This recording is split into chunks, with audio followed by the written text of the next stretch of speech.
আজকের ভিডিওতে আমরা ক্লাস 5 এর ইংলিশ বিষয়ের লেসন 11 দ্য ফিনিশিং পয়েন্ট এই যে স্টোরিটার সম্পূর্ণ অংশে লাইন বাই লাইন বাংলায় পড়ব। এর আগের যে সমস্ত লেসনগুলো সবগুলো কমপ্লিট করে দেওয়া রয়েছে। তোমরা যারা ভিডিওগুলো দেখোনি চ্যানেলে গিয়ে সেখান থেকে প্লেলিস্টে গিয়ে সমস্ত ভিডিওগুলো দেখে নিতে পারো। তো দেখো আজকের ক্লাস স্টার্ট করছি। দ্য ফিনিশিং পয়েন্ট, ফিনিশিং মানে হচ্ছে শেষ, আর পয়েন্ট হচ্ছে বিন্দু, মানে হচ্ছে শেষ বিন্দু, অর্থাৎ একদম শেষ বিন্দু। কোন ক্ষেত্রে? এখানে ছবি দেখে বুঝতে পারছো একজন খেলা করছে, হচ্ছে দৌড়চ্ছে। খেলায় থাকে না স্পোর্টসে যে একদম শেষ পর্যন্ত দৌড়তে হয়, তার একটা ফিনিশিং পয়েন্ট থাকে, অর্থাৎ শেষ বিন্দু থাকে। তো সেই বিষয়টাই বলা হচ্ছে দ্য ফিনিশিং পয়েন্ট, শেষ বিন্দু। চলো এবার আমরা টেক্সটটা পড়বো। দেখো, Razia has been awarded, Razia has been awarded মানে পুরস্কৃত হয়েছিল। কি হয়েছিল? আ প্রাইজ, একটা পুরস্কারে পুরস্কৃত হয়েছিল। ইন দ্য অ্যানুয়াল স্পোর্টস, যে বার্ষিক ক্রীড়া প্রতিযোগিতা হয়, যে annual sports of our school, তার বিদ্যালয়ের। তাহলে Razia has been awarded a prize in the annual sports of her school. Razia তার স্কুলের যে অ্যানুয়াল স্পোর্টস বা বার্ষিক ক্রীড়া প্রতিযোগিতা, সেখান থেকে একটা পুরস্কারে পুরস্কৃত হয়েছিল। The prize is a book on Indian athletes.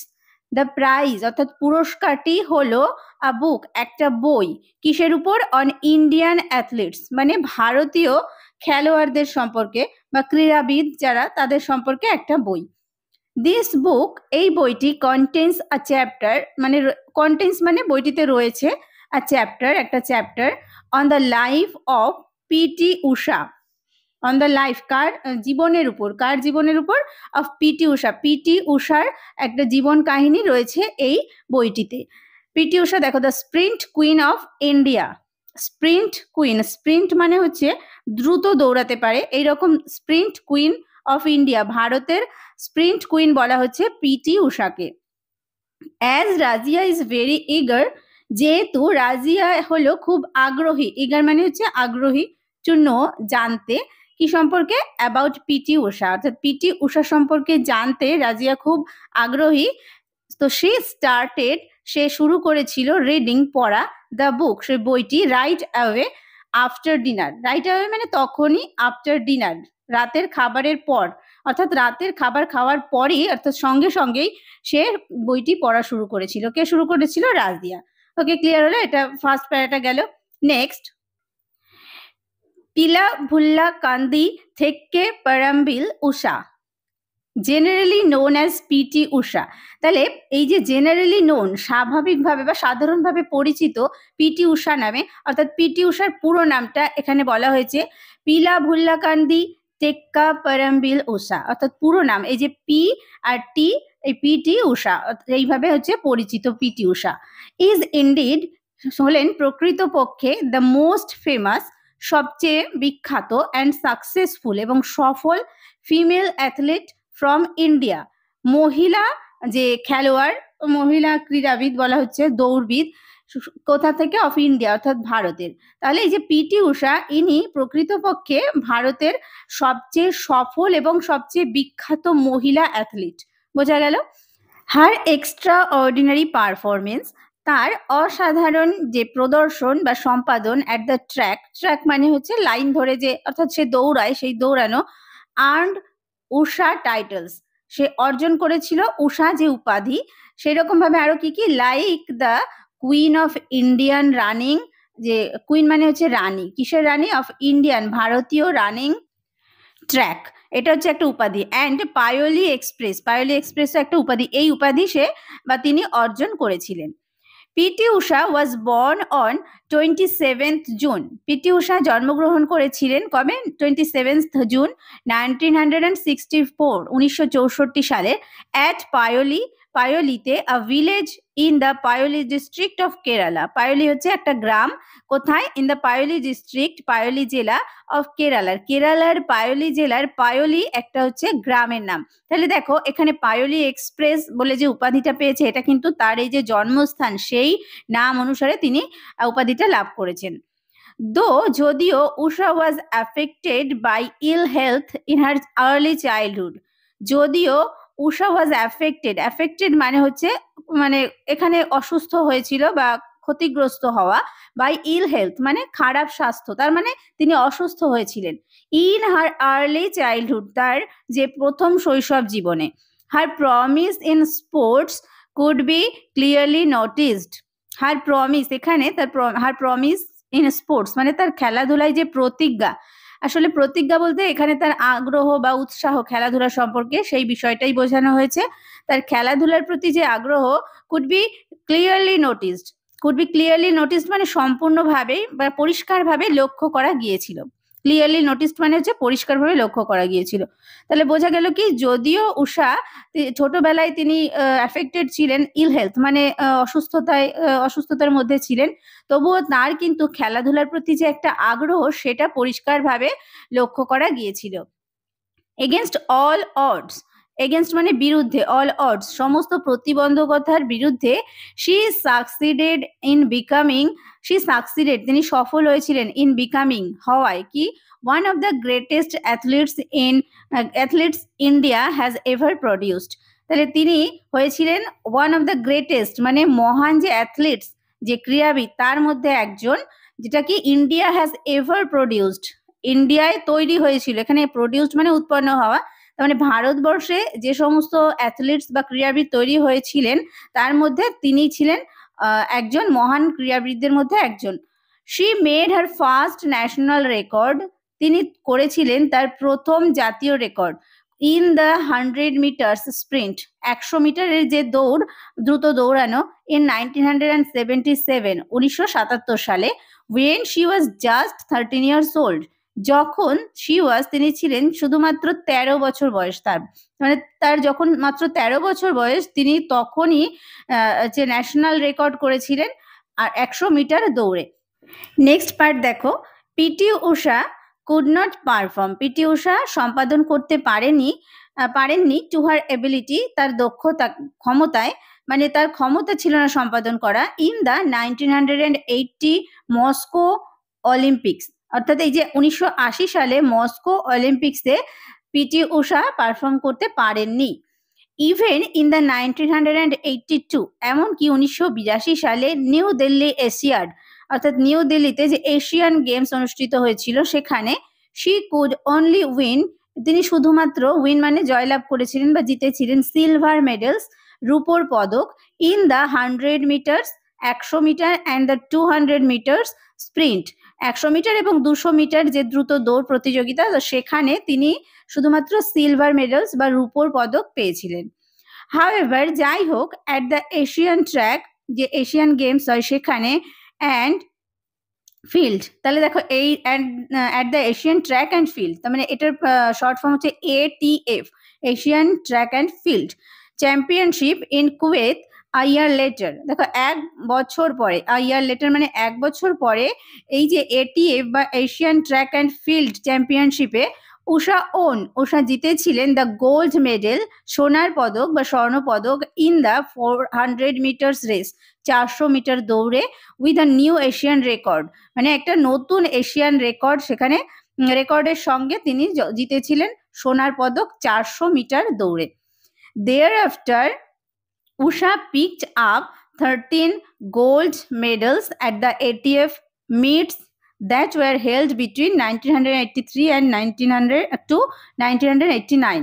তাহলে দেখো thereafter মানে তারপরে, উষা picked up মানে উষা পেয়েছিলেন 13 গোল্ড মেডেলস, 13টা স্বর্ণ পদক, at the ATF meets, ATF meets মানে এই যে আমরা জানলাম এশিয়ান ট্র্যাক অ্যান্ড ফিল্ড, সেখান থেকে, দ্যাট ওয়ার হেল্ড যেগুলো অনুষ্ঠিত হয়েছিল বিটুইন 1983 টু 1989, 1983 থেকে 1989 সালের মধ্যে যে সমস্ত গেমসগুলো অনুষ্ঠিত হয়েছিল সেখান থেকে উষা 13টা গোল্ড মেডেল তিনি পেয়েছিলেন।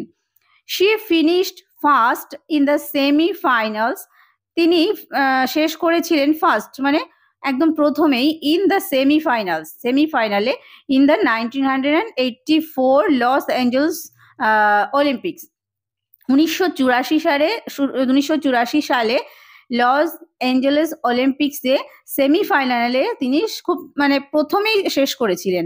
বাট ফল্টার্ড ইন দ্য ফাইনালস, কিন্তু ফল্টার্ড মানে হচ্ছে ব্যর্থ হয়েছিলেন ইন দ্য ফাইনালস, যে চূড়ান্ত খেলা বা ফাইনালে তিনি গিয়ে ব্যর্থ হয়েছিলেন। হিস্ট্রি রিপিটেড ইটসেলফ, ইতিহাস রিপিটেড মানে পুনরাবৃত্তি করেছিল, ইটসেলফ মানে নিজের পুনরাবৃত্তি করেছিল, ওয়েন যখন, in a nail biting photo finish, nail biting মানে হচ্ছে প্রচন্ড মানে উদ্বেগজনক ভাবে বলা হচ্ছে, নেল বাইটিং মানে নখ কামড়ানো, এটার মানে যে তীব্র উদ্বেগজনক ভাবে, ফটো ফিনিশ মানে ক্লোজ ফিনিশ, খুব মানে কাছাকাছি ভাবে শেষ করা, কি বাই 1/100 অফ আ সেকেন্ড মানে 1 সেকেন্ডের যে 1 সেকেন্ডের 100 ভাগেরও 1 ভাগ সময়ের কারণে Usha lost the bronze medal, Usha lost মানে হারিয়েছিলেন দ্য ব্রোঞ্জ মেডেল, অর্থাৎ তিনি ব্রোঞ্জ মেডেলটাও জিততে পারেননি। একটা তীব্র উদ্বেগজনক একটা জায়গায় এসেও মানে বলা হচ্ছে যে এই যে একটা সেকেন্ডের 1/100 মানে 100 ভাগের 1 ভাগ মানে এইটুকু সময়ের হেরফেরের জন্য তিনি ব্রোঞ্জ মেডেলটাও জিততে পারেননি, মানে তিনি হারিয়েছিলেন।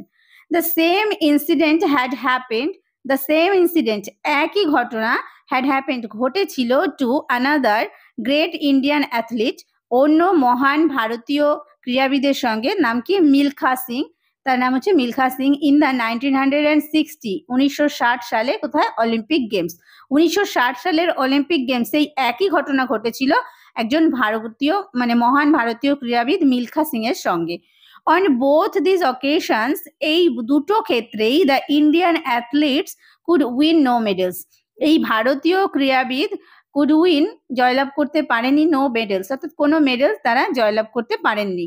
নেক্সট দেখো 116 অর্থাৎ 116 নাম্বার পেজে, ইন দ্য 1986 অর্থাৎ 1986 সালের সোল এশিয়াড, সেই সোল এশিয়াড অর্থাৎ এশিয়ান গেমসে, ওয়েন উষা ওয়াজ জাস্ট, যখন উষা ছিলেন জাস্ট 22 ইয়ার্স ওল্ড মানে মাত্র 22 বছর বয়সী, শি বিকেম তিনি হয়েছিলেন এশিয়াস স্প্রিন্ট কুইন, এশিয়ার যে স্প্রিন্ট কুইন মানে হচ্ছে দ্রুত দৌড়ানোর রানী বলা হচ্ছে, বাই উইনিং জিতে, কি জিতেছিলেন, the 200 metres, the 400 metres and the 400 metres hurdles and the 4x400 metres relay race, এই রেসগুলোতে তিনি জিতেছিলেন এবং এশিয়াস স্প্রিন্ট কুইন হয়েছিলেন।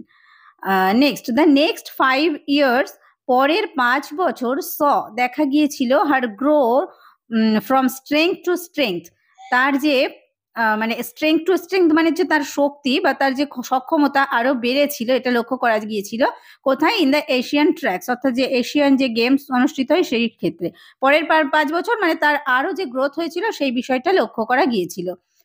উষা হ্যাড বিকাম অ্যান আইকন, উষা হয়ে উঠেছিলেন একজন আইকন মানে একটা নিদর্শন, ফর ইন্ডিয়ান উইমেন অ্যাথলিটস, কাদের কাছে, যে ভারতীয় মহিলা ক্রীড়াবিদদের কাছে তিনি একজন আইকন হয়ে উঠেছিলেন, অ্যান্ড আ লিভিং লিজেন্ড এবং একজন যে জীবন্ত একটা ফেমাস বলা হচ্ছে বিখ্যাত ব্যক্তি হয়েছিলেন ইন কেরালাতে, ওয়ার যেখানে নিউবর্ন বেবিস সদ্যজাত যে শিশুরা were regularly named after her মানে তার নামে নামকরণ করা হচ্ছিল, যারা সদ্যজাত শিশু তাদেরও তার নামে নামকরণ করা হচ্ছিল।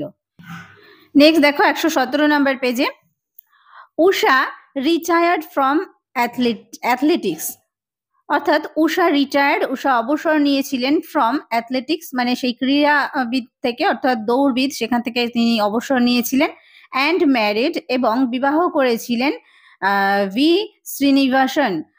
শ্রীনিবাসনের সঙ্গে, ইন দ্য ইয়ার 1991 1991 সালে, বাট কিন্তু she made a sudden comeback, তিনি করেছিলেন একটা হঠাৎ কামব্যাক মানে হঠাৎ ফিরে এসেছিলেন, ইন দ্য ইয়ার 1998 1998 সালে, দেখো 1991 সালে তার বিয়ে হয়ে যায়, তিনি বিবাহ করেন, তারপরে আবার 1998 সালে সবাইকে চমকে দিয়ে অর্থাৎ সাডেন মানে হঠাৎ ভাবে কামব্যাক করেন, ফিরে আসেন আবার খেলায় 1998 সালে, at the age of 34 years 34 বছর বয়সে। To everyone's surprise and delight, প্রত্যেকের, এভরিওয়ানস মানে প্রত্যেকের যে সারপ্রাইজ অবাক হওয়া এবং ডিলাইট এবং আনন্দ হওয়ায়, she won bronze medals in 200 metres and 400 metres races, তিনি জিতেছিলেন 200 মিটার এবং 400 মিটার দৌড়ে মেডেলস পেয়েছিলেন, ব্রোঞ্জের medal, at the Asian track federation meet এই যে এইটা একটা গেমের নাম যে এশিয়ান ট্র্যাক ফেডারেশন মিট, সেখানে held at Fukuoka in Japan, যেটা জাপানের ফুকুওয়াকাতে অনুষ্ঠিত হয়েছিল। তাহলে বোঝা গেল যে to everyone surprise and delight, প্রত্যেককে অবাক করে দিয়ে এবং প্রত্যেককে আনন্দিত করে তিনি 200 মিটার এবং 400 মিটার দৌড়ে ব্রোঞ্জের মেডেল জিতেছিলেন, ব্রোঞ্জের পদক। কোথায়? এশিয়ান ট্র্যাক ফেডারেশন মিটে, যেটা হয়েছিল জাপানের ফুকুওয়াকাতে। Okay, next, to mark her excellent services to the nation.